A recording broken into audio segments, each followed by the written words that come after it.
back. I'm back. Yeah, and we have more lights right now coming out from the window.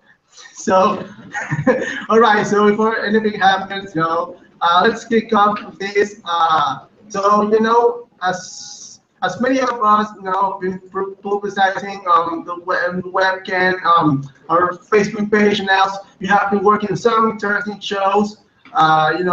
It might take, you might say it might take a few years to happen from back to back fixed, but technology, as you know, always goes the extra mile and add new features, like in your case, visual reality.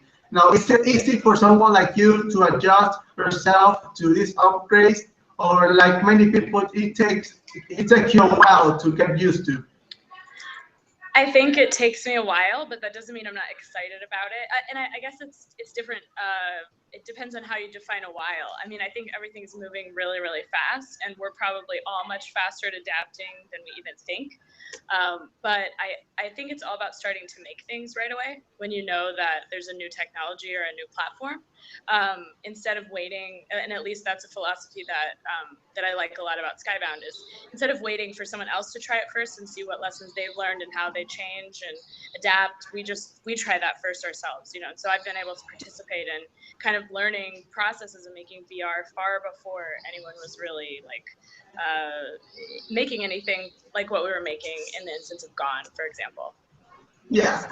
So, well, as many of us may know, Skybound was actually started, correct me if I'm wrong, by Robert Kirkman for comic publishing. So, how did he eventually started with all this, new technology? And how do you come in to the table? How do you come on board? Oh, sure.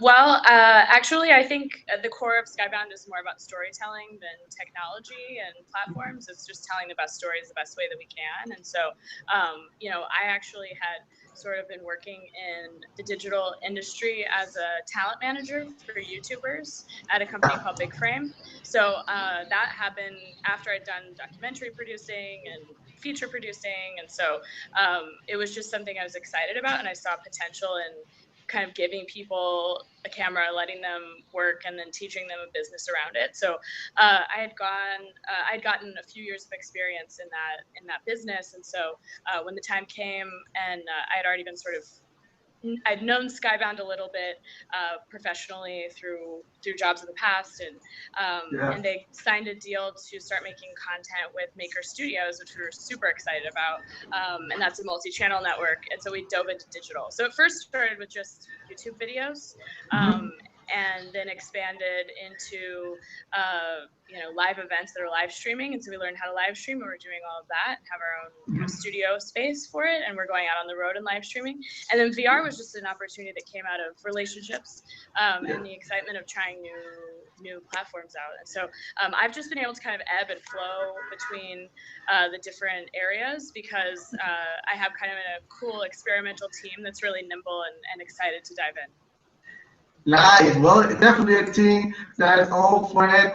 It's very good. You may have the best ideas, but a good team, it definitely helps. Now, there has been, as you may know, probably everything new that comes out, there has been some controversy, as these new features come into fruition. One of them is how VR will break with this magic film and television of breaking the fourth wall. What are your thoughts? What are your thoughts on this? I think it's exciting. I actually don't think it's I mean, sure, there's a controversy around it, but I think that's when people try to put content that should have a fourth wall into a place where there's no fourth wall, instead of thinking about how you can use the breaking of the fourth wall to tell a different kind of story. So I think actually VR has a lot more in common with theater, for example, than even film or television, because it's in front of a live audience, sort of. There's that element. The actors have to kind of learn how to perform in one take, or very few takes, and run through whole scenes. It's really intimate in a different way, and you're not necessarily always a participant, but you do feel a lot closer to the story. I think it's all about just making sure that you consider the platform, you consider the abilities, and take that as an opportunity instead of maybe a controversy or a problem. I think directors and writers will just have to stretch a little bit to imagine it's just it's almost a new format. Like we tried to define we had to sort of come up with our own vernacular around how to work on Gone and how to work in VR, because it's not an episode necessarily, but that's what we called it. It's not, is it a chapter?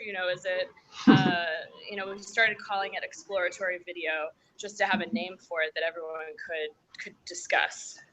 Yeah. So you think maybe the 5D, moving on, we got the 4D, 5D maybe would be something like, I don't know, maybe the shaking, the tremor, seats, or the sliders, and then maybe instead of a glass, we will, of some lens, we will have like the VR thing, and we'll be able to watch the movie. That's where you think we will be going in the future?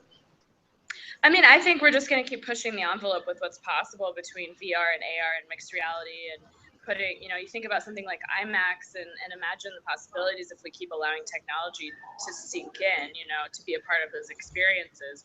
I think that live events like, I don't know, like think about escape rooms and how cool those could be if you added another layer of augmented reality, for example, or if you live stream that and let an audience participate in it. So I think that that's all cool. I don't know that everything will stick, but that's okay. Yeah. I mean, we might as well play in the sandbox while we can.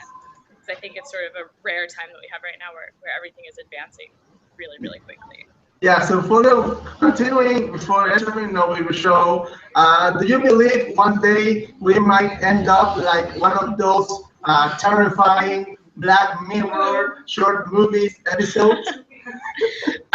It's funny because I think about that a little bit in the same way I think about the technology for telling stories, because we've all been so afraid of all of these things that are happening. Like imagine years ago before there were debit cards, like now you have a debit card, now you can use your fingerprint, and everyone hated it, but people like it now. So, I mean, I hope not, but I think the same thing when I watch Mr. Robot.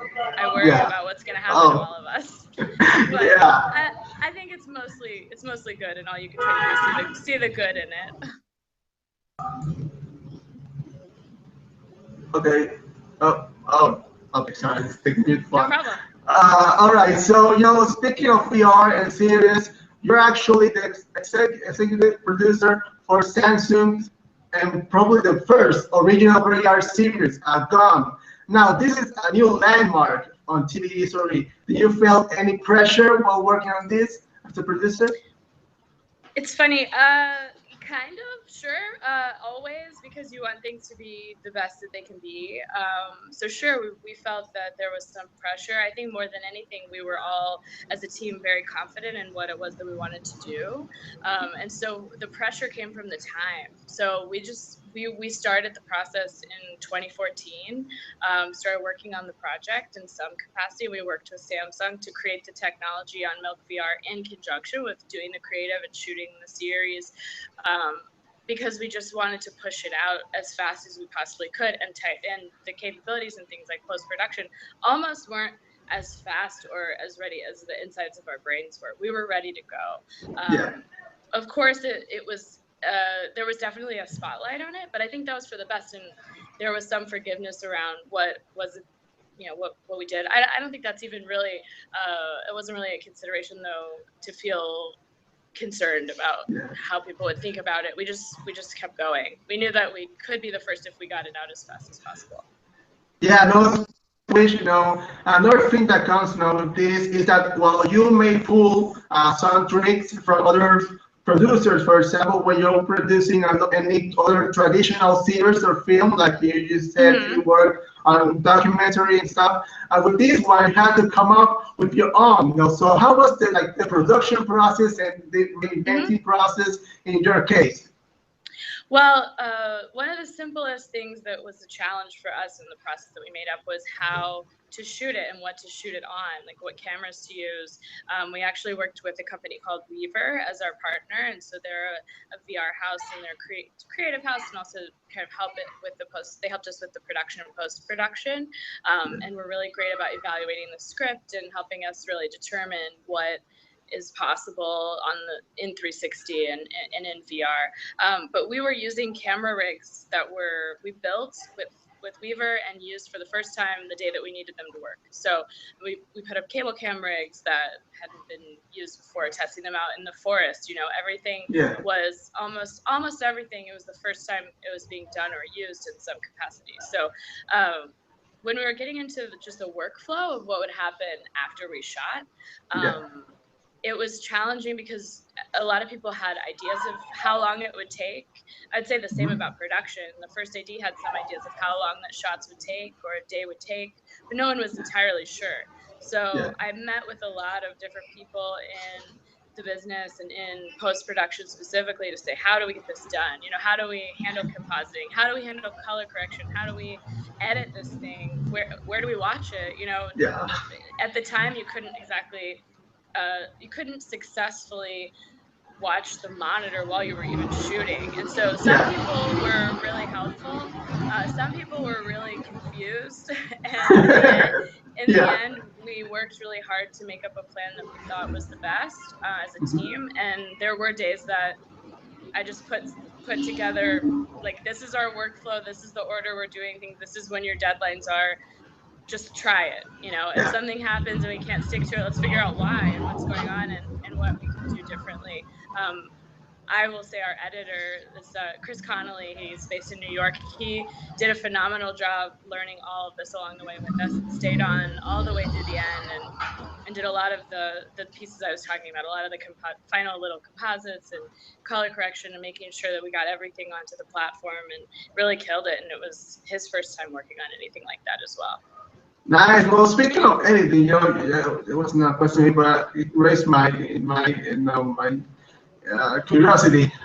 So how did you guys then edit the video? Do you guys use Premiere to edit, or do you guys have to build over a new platform? We actually did use Premiere, but it was kind of a funny experience because, you know, as you're editing something in 360, it looks really warped, you know, so you're seeing it almost like a fisheye the whole way that you're working on it. But we did edit in Premiere.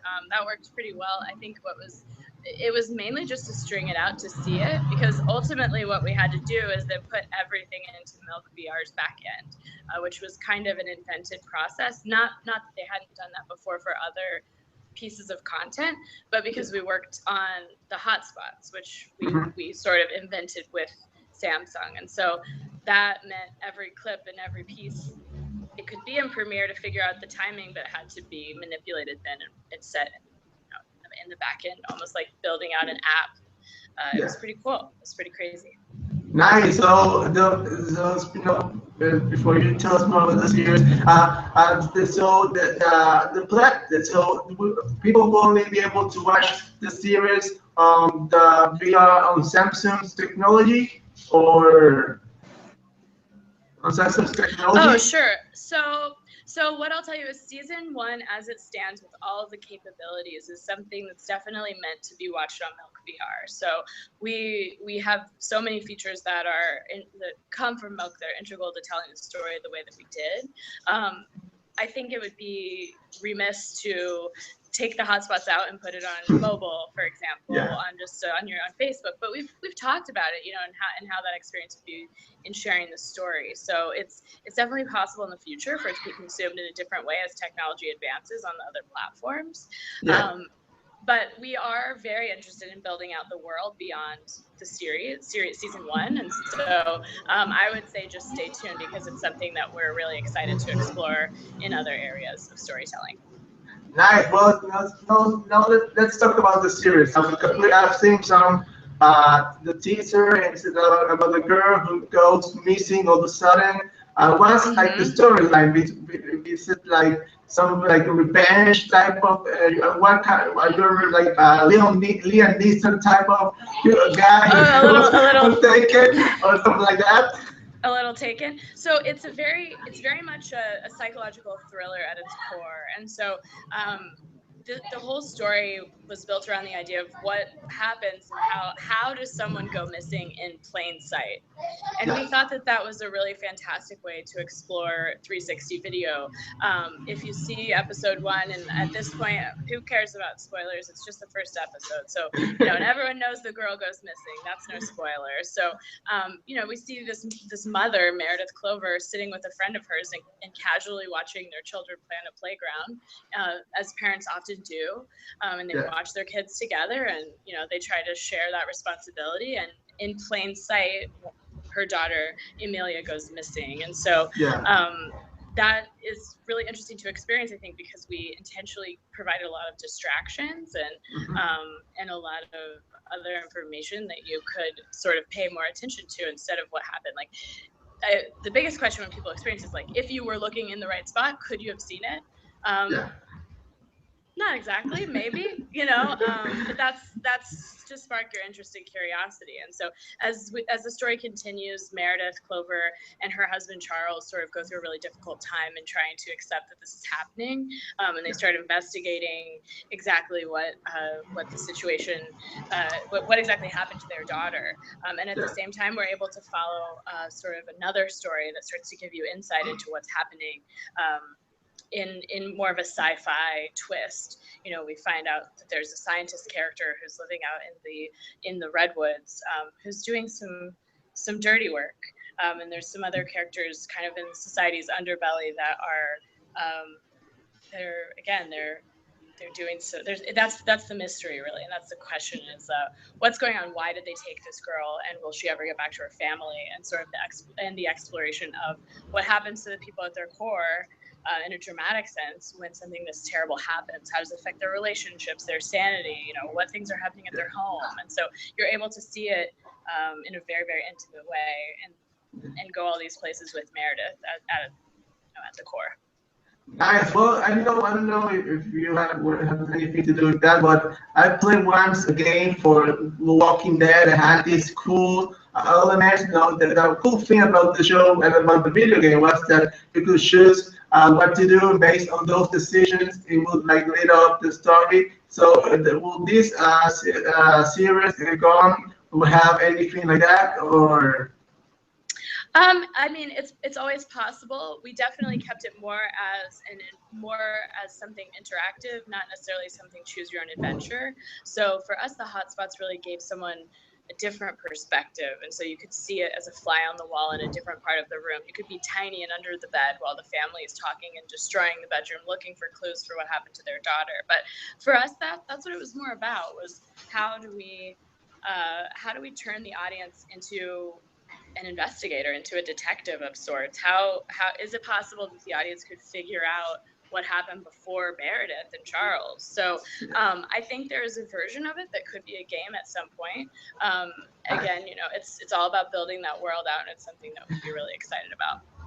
Awesome. Well, you are not after this series. You are not leaving the online platform as you're moving on with YouTube very on track.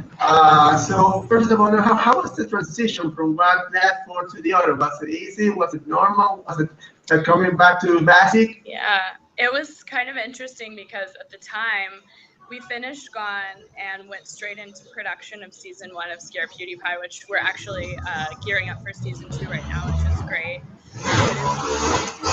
In season 1, though, I got very excited that I could go back to having my fourth wall because of all of the challenges that come from shooting in 360. And within 30 seconds, I remembered, oh, wait, we're shooting a hidden camera show. There is, again, no fourth wall. We're following him through every tunnel and every scary location and seeing just about everything. And so, again, it was this challenge of how do you tell a story that way? What are we capturing? And in that case, it was unscripted and sort of it was shot live. So it had its own challenges. I think my mind was possibly more open to troubleshooting on that production because I had just come off of Gone. But every show you do is going to be different, and I wouldn't say that I felt like I was coming back to something simple because that was about a 17 to 20 camera shoot at any given time with a lot of moving parts as well. Nice. Well, okay. So for those who doesn't know YouTube Red yet, well, how can people go and watch Pewdiepie season 1? Let's just say Sure, season. you can see season 1 of Scare PewDiePie on YouTube Red. There's actually a couple pieces that are free to check out. And so if you subscribe, you can watch all 10 episodes. You can also see some of the clips and trailers for those episodes on youtube.com/PewDiePie. Nice. So what else is happening next? Because we got some interesting stuff for you, and you may be mentioning what else is the world holding for you? Oh, what's going on in the world for me? Yeah. Well, always exploring more opportunities in VR, and have some things in development there. And Scare PewDiePie season 2 will go into production really soon. We also have been doing some sort of digital development with some creators that we're really excited about, trying to help the people that we like of the internet find out better ways to tell the stories and make the content that they love and support that as Skybound. So there's lots happening, and it's really fun. I think it's definitely an exciting time, and I'd love to honestly get more into probably AR and MR. So that's the next step that we're exploring, trying to find the right place to do it and the right story. Nice. Well, where can people find you over, and where can people go Facebook and Twitter and find, learn, talk to you? Yeah, so I'm on Instagram and I'm on Twitter, and it's I am Rachel Who, like IAM Rachel WHO. So you can find me there. Those are my two favorites. Some of my pictures are just silly. Twitter's where I probably post more work updates. Nice. Well, it was a pleasure talking to you, and hopefully we'll be able to repeat next year. Thanks for talking with us. Hopefully we'll be able to watch and catch over the Gone series and enjoy it. And yeah, thanks so much. Thank you so much. All right. Thank you so much for the time. Bye, everybody. Bye.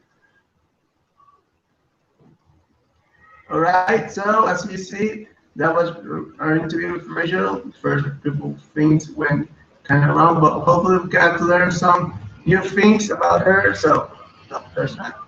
Sorry, that's not here. Okay, so stay tuned because in about at 8 p.m. EST, we got elementary and also elementary and Monk, Greek, and other show directors also now work on X-Files. So got Dan and Jerry Levine, actor turned TV director, and Michael Lange from X-Files and Greek and our shows coming at 8 p.m. EST. You can stay over here on YouTube, follow us, subscribe, or you can go to Frame by Sound on Facebook. We'll keep you updated. We'll be posting the official live stream. So yeah, thanks a lot, guys, and see you in about 131 hour and a half. Yeah, 1 hour and a half. So 4 hours session. Thanks and see you guys later.